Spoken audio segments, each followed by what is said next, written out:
So, so but once again we are in our channel Samaj, and we are a new lesson, a lament from your poetry section, and the poet is P.B. Shelley, and he was born in 1792 in England, and he was died in 1822 in Italy. ये लेमेंट का अर्थ ही होता है शोक, और ये PB शेली के द्वारा लिखा हुआ 1792 में ये पैदा हुए थे इंग्लैंड में, और ये 1822 में इनकी मृत्यु हो गई थी। ये एक बेहतरीन सिंगर तो थे ही साथ ये जो नीचे के तबके के लोग थे उनके प्रति इनकी सहानुभूति थी, और इन्होंने अपने जीवन में निराशा महसूस की, और उस निराशा में आकर के इन्होंने ये गीत लिखा। तो सबसे पहले आइए कि इसका हम मीनिंग देखते हैं। ए लेमेंट अर्थात शोक। वर्ड मीनिंग देख लें। वर्ड आप सब जानते हैं, संसार। ओ लाइफ, दुख के साथ कह रहे हैं, जीवन, समय। On whose last step I climb, step माने होता है सीढ़ी, सीढ़ी का जो वो पायदान होता है वो स्टेप कहलाता है। क्लाइम चढ़ना। ट्रेम्बलिंग कांपते हुए। स्टूड बिफोर पहले, खड़ा होना। रिटर्न लौटना। ग्लोरी महानता। योर प्राइम, अपने प्राइम का मतलब होता है मुख्य, प्रमुख, और यहाँ पर प्राइम का मतलब है अपने यूथ टाइम को वो याद करते हैं। बाकी नो मोर आप जानते ही हैं, नहीं। तो इसमें बहुत सिंपल वे में इन्होंने इस दर्शन को समझाया है। तो आइए इसको समझते हैं। फर्स्ट ऑफ इसको पढ़ते हैं पहले। So follow me. O world, O life, O time, on whose last step I climb, trembling at that where I had stood before, when will return the glory of your prime, no more, oh never more। अब आइए इसका हम हिंदी में देखते हैं, तत्पश्चात हम इसको अंग्रेजी में भी देखेंगे। सबसे पहले आइए हिंदी में देखते हैं। ये संसार दुखी होकर के कहते हैं वो, ओस विश्व, संसार, ओ लाइफ, है मेरी जिंदगी, क्या मेरी दुख भरी जिंदगी है, और क्या ये मेरा बुरा वक्त चल रहा है, समय चल रहा है। On whose last step climb, मैं अपने जीवन के आखिरी पायदान पर खड़ा हूँ। ट्रेम्बलिंग, और मैं, ट्रेम्बलिंग एट दैट वेयर, अब मैं कांप रहा हूँ जहाँ पर आई हैड स्टूड बिफोर, जहाँ पर मैं पहले खड़ा रहता था, अब मैं कांप रहा हूँ। When will return the glory of your prime, poet अर्थात कवि अपने आप से पूछता है कि क्या फिर से वो पुराने दिन वापस कभी आ सकते हैं? वो जवानी के जो दिन थे वो क्या कभी आ सकते हैं? वो भव्य दिन थे जो क्या कभी आएंगे? तो खुद ही उसका उत्तर देते हैं और कहते हैं, नो मोर और नेवर मोर, कभी भी नहीं, कभी भी वो दिन जो व्यतीत हो गए हैं वो नहीं आ सकते हैं। आइए इनमें से परीक्षा में आपके जो पूछा जाता है वो रेफरेंस देख लेते हैं, फिर कॉन्टेक्स्ट और इसके बाद एक्सप्लेनेशन। तो सबसे पहले हम इसका रेफरेंस देखते हैं। These lines have been taken from the lesson a lament composed by P.B. Shelley. And now, context in these lines, P.B. Shelley is very disappointed in his life, so he is expressing his sadness in these lines. अब आइए इसका explanation देखते हैं। The poet P.B. Shelley is describing her disappointment in these lines that this world and life and his time is at present not very good. The step I climb, my life is on the last step of my ladder, and I am trembling this time. First, when I was in my youth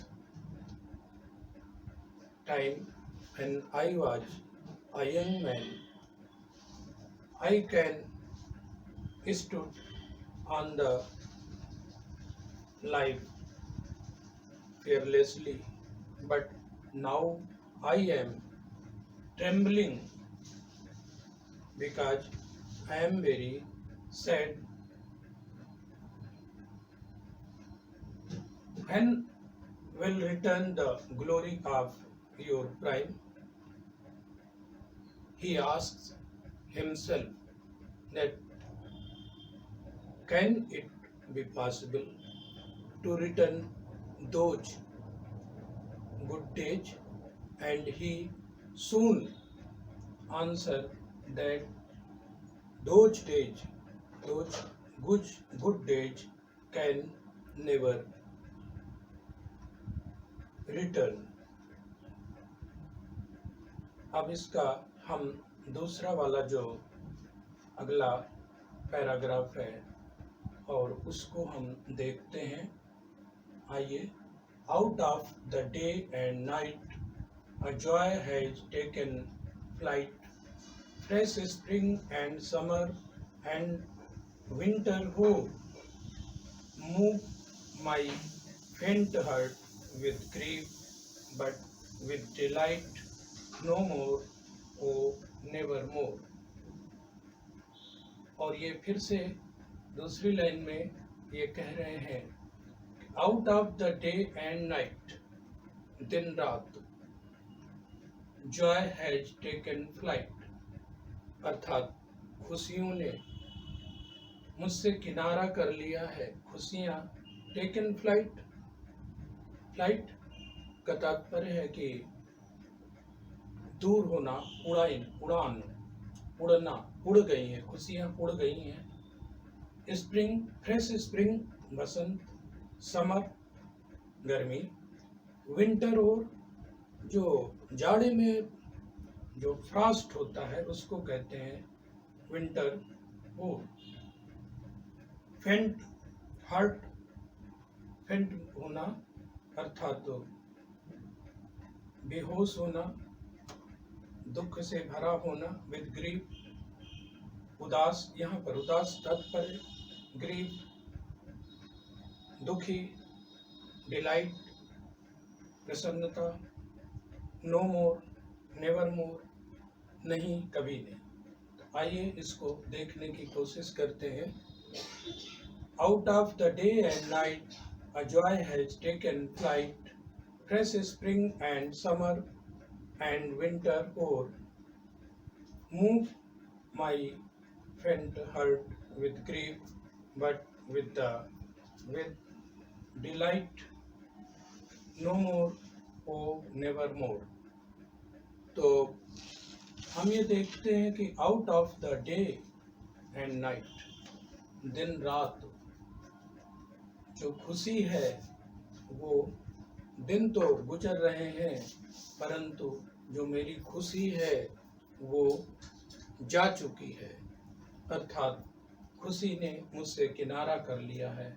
fresh spring, चाहे ये बसंत ऋतु हो, गर्मी की ऋतु हो या जाड़े की अत्यधिक ठंड हो, move my face hurt with grief,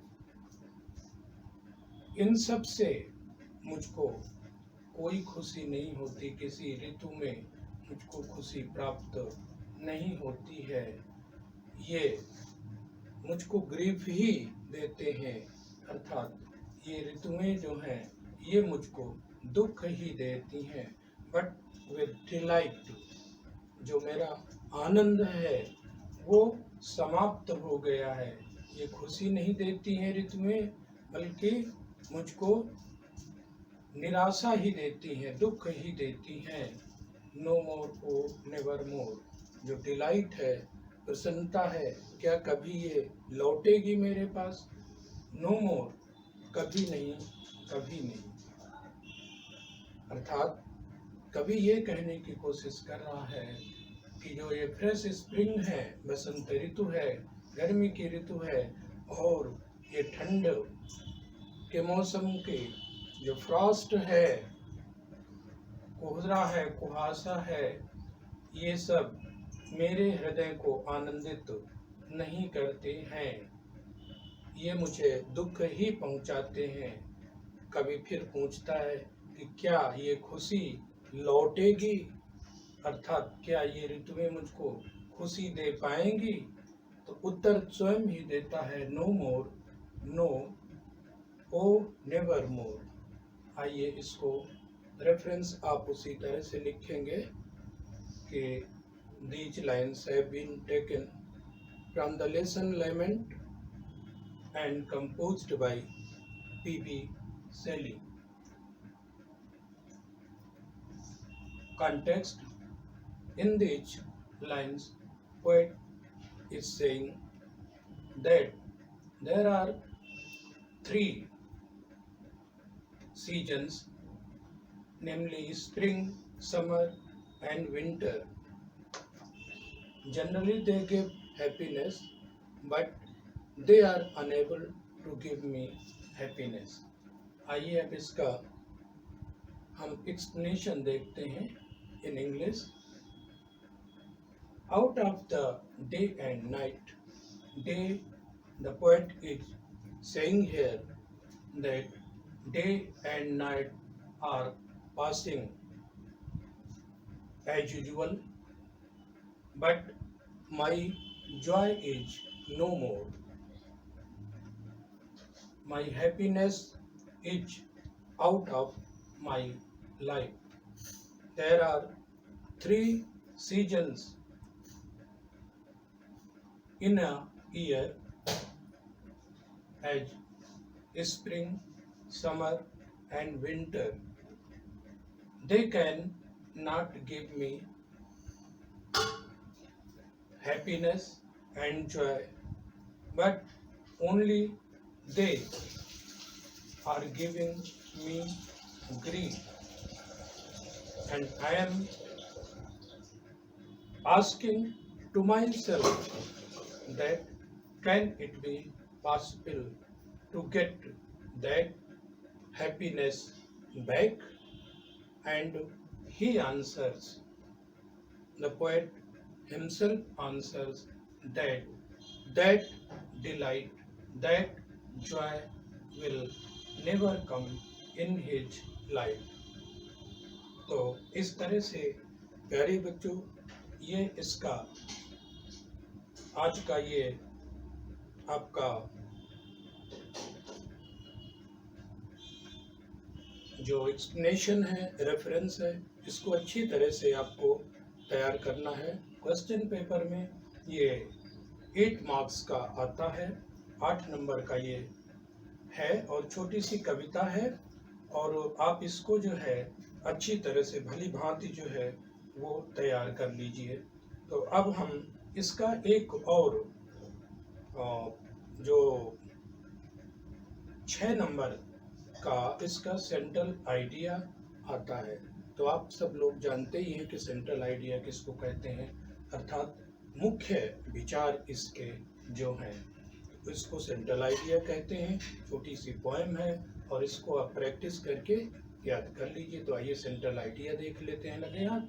तो इन दीज लाइन्स और in this poem Lament, the P.B. Shelley is expressing his